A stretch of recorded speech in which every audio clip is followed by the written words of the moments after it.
세계적인 기독교 변증가인 오스기니스라고 하는 분이 고통 앞에 서다라는 책을 썼는데요. 그 책을 쓰면서 두 가지의 질문을 가지고 이제 그 책을 시작을 합니다. 한 가지 질문은 우리와 똑같은 인간들이 지구상에서 가장 잔혹한 만행을 저지르는 현실을 어떻게 생각해야 하는가? 그리고 또 하나의 질문은 착한 사람들이 불행을 당하는 이유는 무엇인가? 라는 질문이었어요. 근데 이 질문을 하면서 고통 앞에 서다라고 하는 책을 쓰게 된 것은 실제로 오스기니스가 2차 세계대전 중에 세계 곳곳에서 벌어지는 그 무참한 악의 현장, 그리고 그 속에서 고통당하는 사람들을 바라보면서 과연 하나님이 그 속에 정말 살아계시는가? 라는 어떤 질문에 대해서 답을 찾고자 고통, 악에서 오는 고통의 문제를 한번 깊이 있게 탐구하려고 하는 마음으로 고통 앞에 서다라는 책을 쓰게 되었습니다. 사람들이 살다 보면은 많은 부분에서 우리가 이해할 수 없는 악에 의해서 고통을 당하는 사람들의 문제가 참 많은 것 같아요. 귀신은 뭐하나 저런 인간 안 잡아가고, 혹시 이 얘기를 들어보신 적이 있으시죠? 이게 악한 사람들이 활개를 치고 다니고 있는 상황에서 악을 조장하고 선량한 사람들이 그 속에서 피해를 당하는 것을 보면은 이게 그냥 성경에 나온 얘기는 아니지만 저 인간 뭐하나, 귀신은 저 인간 안 잡아가고 이런 얘기를 해요. 그런 것과 같이 그 드라마나 영화 같은 걸 보더라도 악이나 고통의 문제는 항상 그 좋은 소재로 사용이 됩니다. 그래서 거의 대부분의 드라마나 영화, 여러 가지 그런 미디어들을 보면은 이 선과 악의 대립, 그리고 그 속에 나타나는 그 전쟁과 같은 이야기들이 항상 펼쳐지게 되어 있어요. 그리고 우리는 바라기는 늘 선이 이기기를 바라지만 때로는 우리의 그 기대를 완전 뒤집어서 반전이 일어나는 그런 얘기들도 많이 있습니다.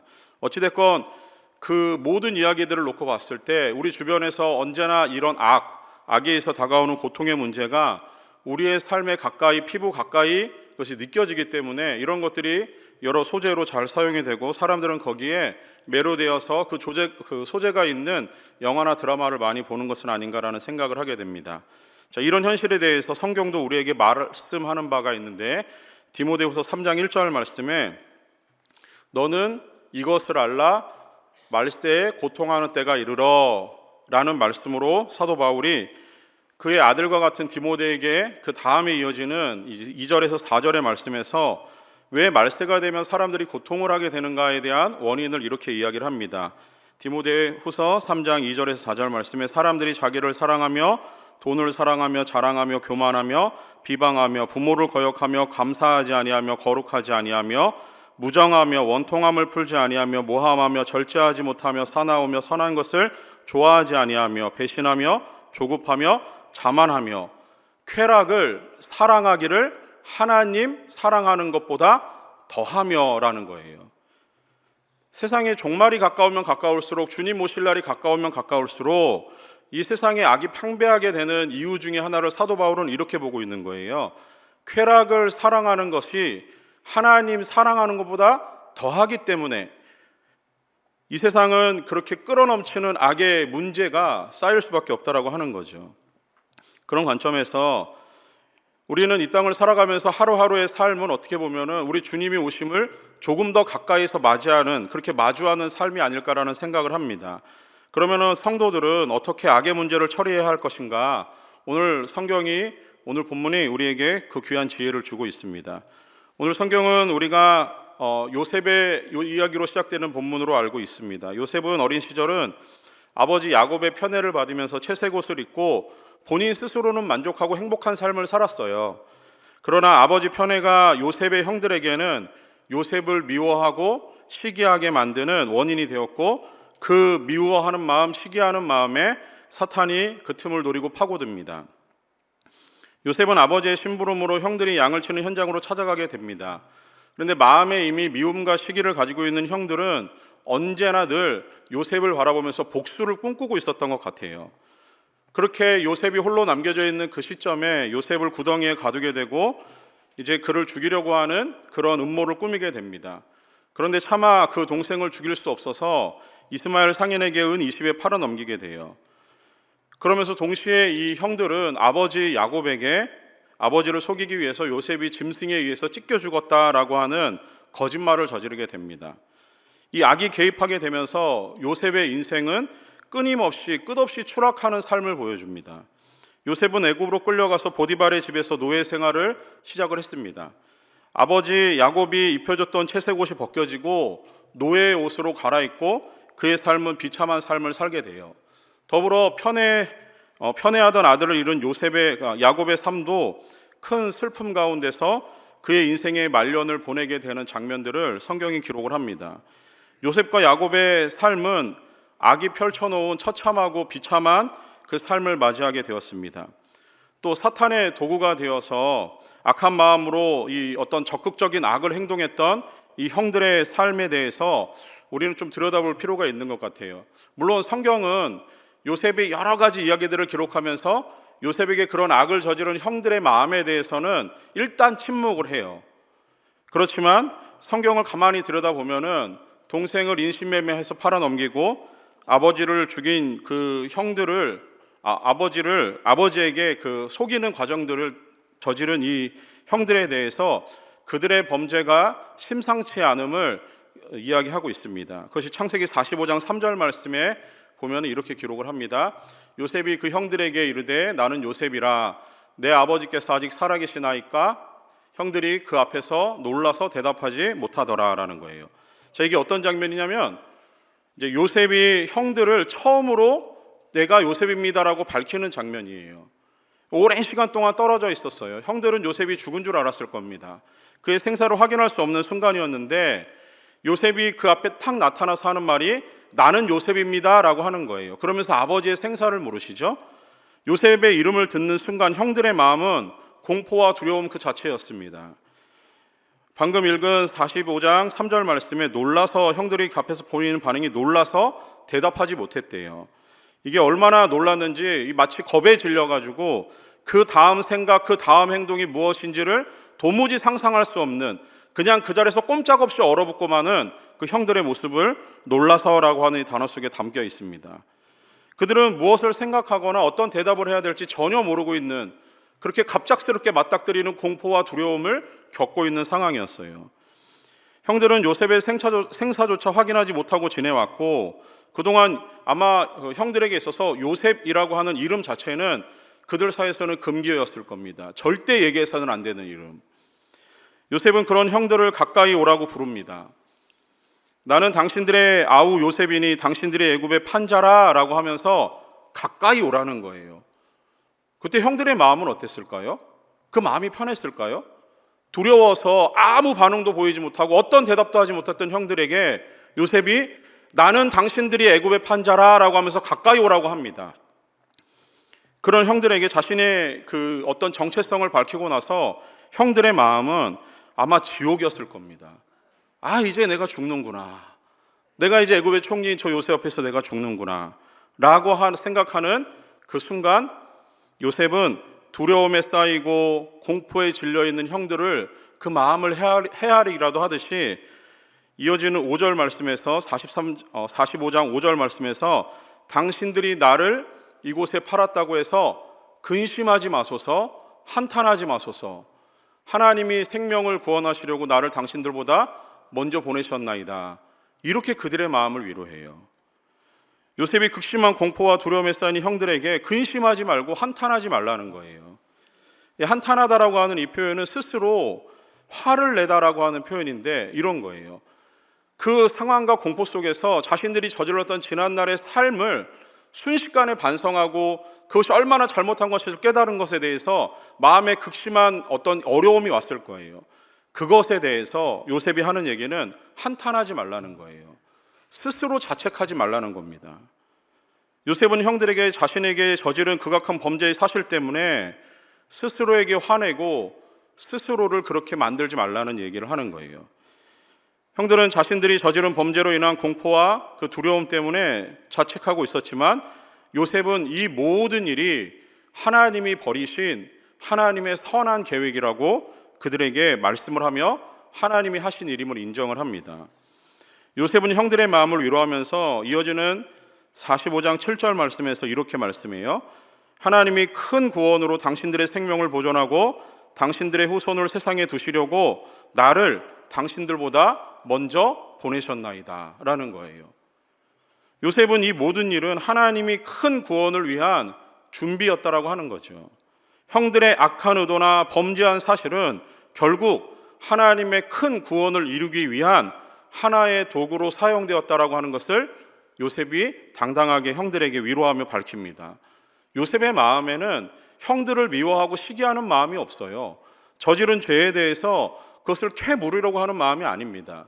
그냥 그 문제는 하나님의 선한 뜻으로 다 덮였기 때문에 요셉에게 있어서는 형들에 대한 미움과 원한이 없는 겁니다. 요셉은 자신의 삶에 닥친 이 이해할 수 없는 악의 문제를 처리하는 데 있어서 그는 하나님의 선한 마음을 보게 된 거예요. 자, 그런데 이 요셉의 이러한 위로와 하나님이 주신 뜻을 알려줬음에도 불구하고 그럼 과연 형들의 마음은 어땠을까요? 이런 위로를 받은 형들은 이제 애굽에 정착해서 야곱과 함께 살아갑니다. 자, 이제 그러다가 야곱이 죽는 순간이 찾아왔어요. 48장 28절 말씀에 보면은 야곱이 그 애굽 땅에 17년 동안을 살았고 이제 드디어 죽는 순간이 왔습니다. 요셉과 형들이 만나고 나서 이 45장의 본문과 이 48장까지 이어지고 50장 오늘 본문에서는 한 17년간의 이 시간적인 간극이 있어요. 근데 이 17년 동안 형들의 마음은 그럼 어떤 마음이었을까?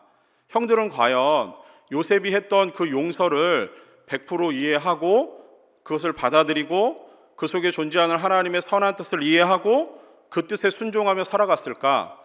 오늘 본문인 50장 말씀을 우리가 유심히 들여다보니까 형들의 마음은 아직 해결되지 않았습니다. 아버지 야곱이 죽고 나서 형들은 요셉이 자신들을 미워하게 될 것이라고 추측을 하면서 오늘 본문 50장 15절 말씀에서 이렇게 말씀을 합니다. 혹시 우리를 미워하여 우리가 그에게 행한 모든 악을 다 갚지는 아니할까? 이 형들의 마음이에요.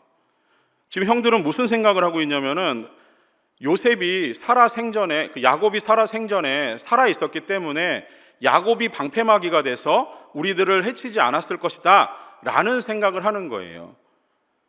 그러면서 자신들을 용서했던 이유는 용서가 아니라 일단 보류라고 생각하고 있는 것 같습니다.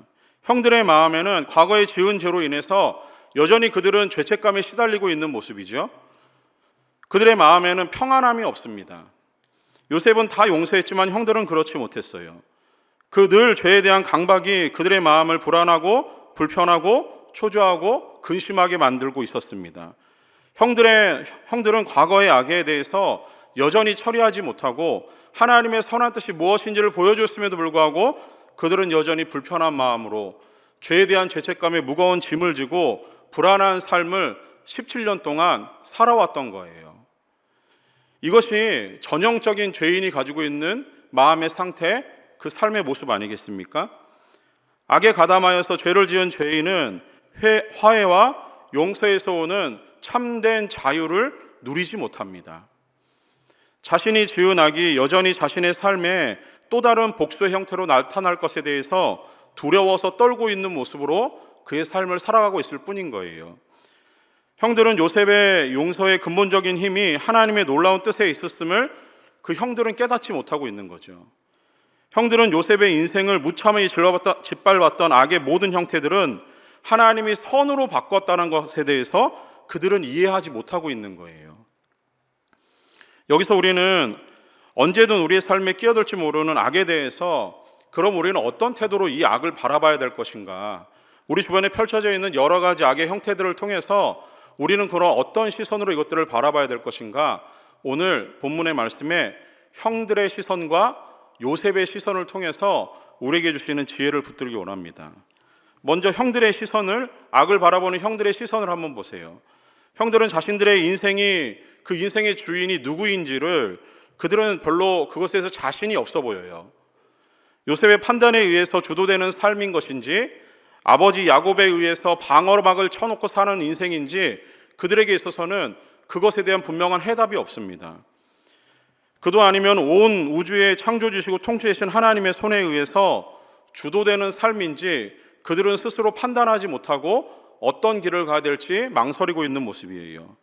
그러니 이 늘 죄책감에 시달리면서 힘들어하고 상황이 바뀌고 환경이 변해도 자신들의 삶을 이끌어가는 주도권이 누구에게 있는지 모르기 때문에 그들의 삶은 바뀌는 게 없는 겁니다.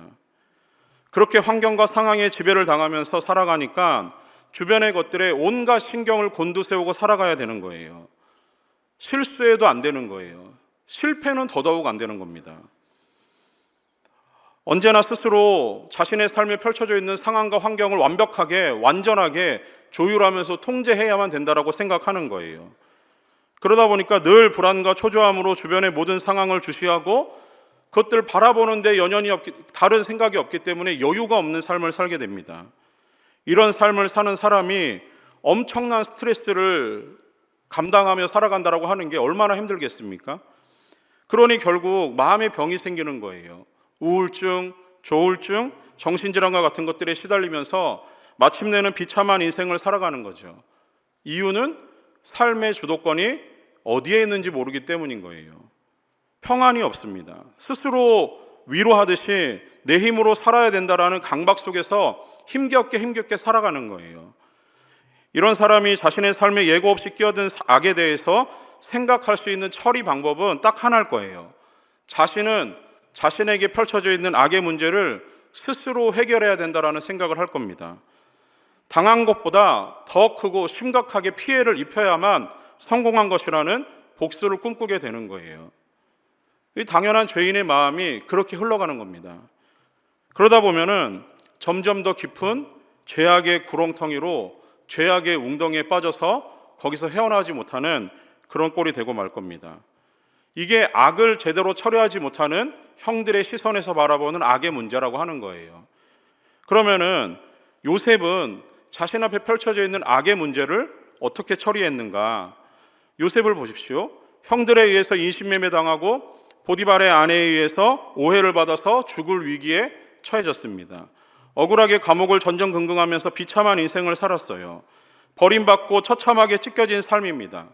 누구에게도 의지하지 못하고 편하게 말을 나눌 동무도 없는 그런 인생이었어요. 지금 같으면 어디 가서 마음이나 편하지라고 내 마음이나 달래기 위해서 여행이나 할 텐데 당시 요셉의 삶은 노예 신분입니다. 행동에 제약이 따라와요. 자신의 처지를 생각하면 죽고 싶은 마음밖에 없었을 거예요. 한 치 앞도 가늠할 수 없는 날들을 하루하루 보내며 자신의 삶을 살았을 겁니다. 밤이 되면 아침이 오는 것이 두렵고 아침이 되면 하루를 살아가야 되는 것에 대한 두려움이 있었겠지요. 제대로 먹지 못하고 자지 못하고 살 소망을 찾을 수도 없는 그렇게 외롭고 쓸쓸한 인생, 그런 상황 속에서 요셉은 자신에게 주어진 삶을 살아가야 했습니다. 고작 요셉이 한 잘못이라고는 아버지가 입혀준 채색옷을 걸치고 아버지의 편애를 받으면서 살았던 것, 그것을 조금 자랑 삼았던 것밖에 없어요. 그렇게 잘못한 것이, 그것이 만약에 잘못이라고 한다면은 요셉이 당하는 이 참담한 인생은 그것에 비하면 너무 가혹한 것 같습니다. 요셉은 아마 자신이 했던 그 자랑과 그 여러 가지 모습들을 가지고 내가 이렇게 참담한 미래를 맞이하게 될 것이라고 상상조차 못했을 거예요. 그런 날들이 연속되는 상황 가운데서 요셉은 점점 하나님에 대한 경험과 그리고 하나님을 바라보는 연습을 하게 됩니다. 자신의 힘과 노력으로 역전되지 않은 상황이었지만 그 속에서도 생명만을 보존하시는 살아계시는 하나님, 그 하나님을 요셉은 의식하기 시작하고 그 하나님을 붙들고 살아갑니다. 자신의 삶의 주도권이 자신에게 있지 않음을 인정하고 하나님이 하시는 일에 대해서 자신의 삶을 맡기며 지냈을 거예요. 철저히 자신의 무능력함과 연약함을 깨닫게 된 순간에 하나님이 살아계심을 느끼고 그 하나님만으로 감사하는 삶을 살았을 겁니다.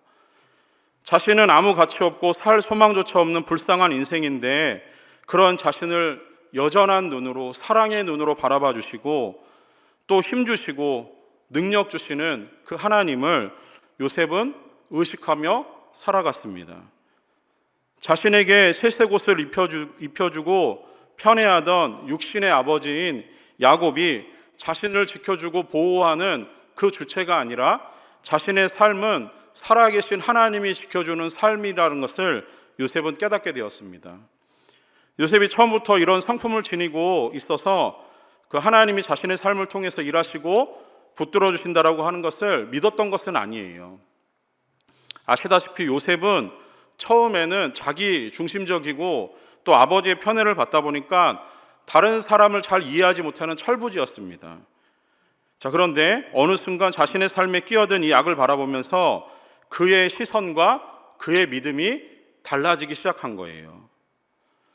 형들에 의해서 팔리기 전까지는 남을 이해하고 헤아릴 줄 모르는 그 자기 중심적인 사람이 이제는 자신에게 닥친 이 끝없는 고통과 또 고난을 통해서 요셉은 점점 하나님이 보이고 하나님의 시선과 하나님의 선한 뜻이 이해가 되기 시작합니다.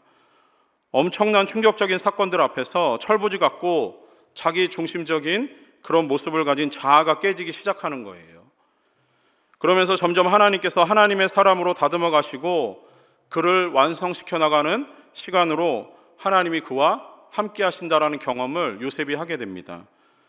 처음에는 형들에 대한 원망과 또 미움이 있었을 수 있어요. 그런데 그 나쁜 마음과 나쁜 생각이 들 때마다 하나님께서 요셉을 다듬으시고 그를 만져주시고 그렇게 하나님을 만나고 경험하는 훈련들을 하나님이 요셉에게 시켜주셨어요. 그리고 자신을 그렇게 이끌어 가신 하나님의 선한 의도가 보이면서 형들에 대한 미움보다는 하나님의 뜻이 보이고 순종하는 삶을 살게 된 것이 요셉이었습니다. 하나님의 뜻을 이해하고 하나님의 계획이 보여지니까 자신의 인생 가운데 펼쳐져 있는 그렇게 역사하시는 하나님에 의해서 자신의 마음에 있던 모든 원망과 미움들은 사라지게 되고 자신이 경험했던 처참한 죄악의 현장, 범죄의 흔적들은 눈 녹듯이 마음에서 사라지기 시작하는 거예요. 그리고 자신을 주목하여 보시고 살아계시는 그 하나님의 관계 앞에서 더욱더 자신의 삶을 놓고 하나님께만 집중하며 살아갔던 게 요셉의 인생입니다. 그러다 보니 자연스레 자신의 삶에 개입된 악을 통해서 놀랍게 역사하시는 하나님을 바라보면서 지난날 자신의 과거에 메어져 있던 그 모든 일들을 떨쳐버리고 비로소 하나님이 자신의 인생 가운데 행하시는 놀라운 일들을 바라보며 선하신 하나님의 뜻을 따라가게 된 것입니다. 그렇게 하나님을 의식하며 살다 보니까 형들에 대한 미움과 원통함과 복수의 마음보다는 용서와 화해와 그리고 위로의 마음으로 바뀌게 된 거예요. 그리고 오늘 본문처럼 형들의 마음이 어떠할 것인지에 대해서 말하지 않아도 헤아릴 수 있을 정도의 공감하는 마음을 가진 참된 위로자가 된 것입니다. 사랑하는 성도 여러분, 낯선 땅에서 이민 생활을 하고 지내오신 지 얼마나 오래되셨습니까? 그 지나온 모든 세월 속에 하나님께서 여러분을 지금까지 만져주시고 여러분의 삶에 도움을 주셨기에 여러분이 지금 이 자리에서 하나님을 예배하고 있는 줄 믿습니다. 지금까지 우리를 붙들고 있던 힘은 무엇이었는지 한번 돌아보십시오. 이 낯선 땅, 낯선 문화, 부자연스러운 언어, 치열하게 살아야 하는 삶, 이런 이민 문화 속에서 우리를 설 수 있게 하고 숨쉬게 하고 활동하게 하는 그 힘이 무엇인지 스스로에게 한번 질문해 보십시오. 치열하게 살던 삶에 예기치 않게 끼어든 악과 고통 때문에 여러분 얼마나 많이 힘들어하고 지금까지 그렇게 버티며 살아오셨는지 저는 잘 모르지만 우리 하나님은 여러분의 마음을 다 아실 줄 믿습니다. 힘겹게 버티며 왔기 때문에 혹시나 여러분의 마음 가운데 내 자녀의 성공에 대한 기대가 큽니까? 그것이 여러분의 삶을 이끌어가는 마지막 삶의 한 조각 퍼즐이십니까? 지금까지 했던 사회 활동들을 통해서 마지막 나의 삶의 한 조각이, 퍼즐의 한 조각이 부의 축적에 있습니까? 점점 더 좋아질 것에 대한 삶의 기대가 여러분들이 붙들고 살아가는 삶의 소망이십니까? 어떤 것이 우리를 살아가게 하는 이 하루하루의 삶의 힘의 원동력이 됩니까? 바라기는 우리의 모든 형편을 아시고 우리에게 살 소망을 주신 예수님만이 우리의 삶의 유일한 위로이고 유일한 살 소망인 줄 믿습니다. 그분이 우리의 삶의 이유가 되셔야 되는 겁니다. 예수님은 하나님의 아들이셨지만 우리를 위해서 인간이 되기를 마다하지 않으셨습니다. 예수님은 인간의 고통과 절망과 슬픔을 체휼하시며 십자가에서 자신을 버려 우리를 구원하셨습니다. 마침내는 구원의 첫 열매가 되셔서 장차 우리 가운데 심판주로 오실 그분은 우리에게 영원한 생명을 주실 줄 믿습니다. 그분이 바로 우리의 산 소망이신 예수 그리스도이십니다. 아들을 가차없이 십자가에 죽게 한 장본인인 그 하나님께서 우리들을 사랑하셔서 우리들을 용서하기 위해서 아들을 내어주셨습니다.